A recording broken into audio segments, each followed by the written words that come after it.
So in a poll last week, I asked my viewers which MacBook is the greatest of all time. After a few days, the MacBook Pro 2012 emerged in the lead. It got me thinking a bit about why the 2012 is so good, and since you guys seem to enjoy content on it so much, here's a video showcasing exactly why I think there will never be another laptop like the MacBook Pro 2012. Firstly, longevity. I and many others use 15-inch models to this day for all sorts of workloads. My videos are currently all edited on this machine, which copes fine with my 1080p 60 timelines. Imagine that, 11 years later and this thing is still usable. Macs in general are widely regarded as lasting longer than Windows laptops, but I only had my 16-inch 2019 Pro 3 years and it became incredibly hard to use thanks to the heat issues. So the 2012 is definitely a special one for longevity. The main reason a lot of the older Macs tend to last so long is because of how upgradable they are. It's no secret that the 2012 MacBook Pro benefits greatly from upgrades such as adding multiple SSDs, increasing the RAM size, and even fitting a higher resolution screen. 2012 was the final year they made MacBooks with unibody cases, which were far easier to take apart for user upgrades and repairs.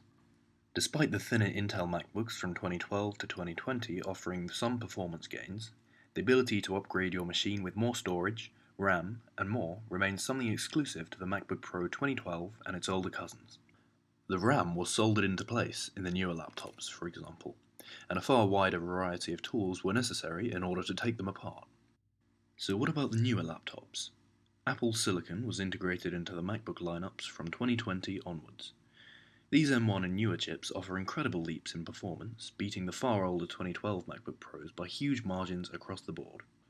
In Geekbench 6's single and multi-core CPU tests, Apple M1, which is already a few years old now, beats every 2012 model by about 3 times the speed. These are undeniably great laptops, offering better processors, graphics, displays, and speakers, and much more. The problem is, buying a top-of-the-range Apple laptop in 2012 was completely different to buying one now. I'd say you're investing money into a machine you could service yourself for years to come. Being able to do so meant that you could confidently make a computer last up to a decade.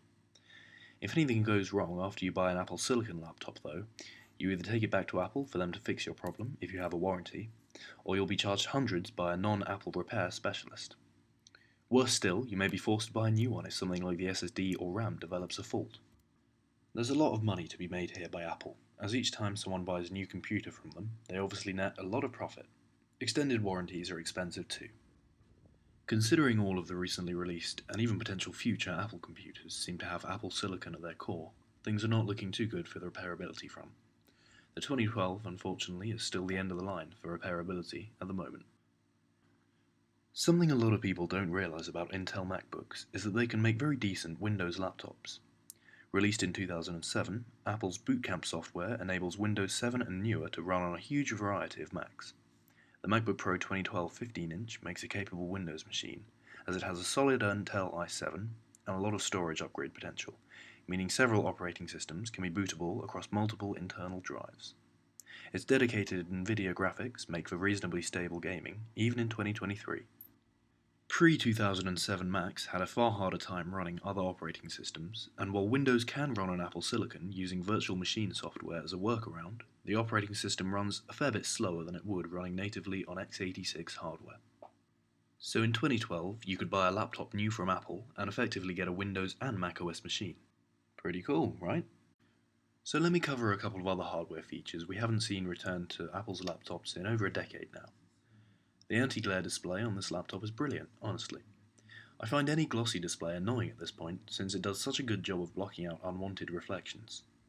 Having a disc reader may not be top of everyone's most wanted features nowadays, but it's so cool to be able to buy CDs and add them to my library from my 2012 MacBook. I've said it before and I'll say it again, the little lights that show you how charged your Mac is and whether it's sleeping or not are absolute genius. They look great too. Having 2 spaces for storage drives is something that's quite rare on laptops as well these days. I've seen 2012 MacBook Pros with 5 terabytes of storage split between an SSD and a hard drive, which is amazing really. Right, so this isn't the first video I've made regarding the MacBook Pro 2012. It probably won't be my last either. There's a lot of its most important features covered in my previous videos, as well as a dedicated upgrade guide video. It's by far my favourite piece of consumer technology the world has seen of late.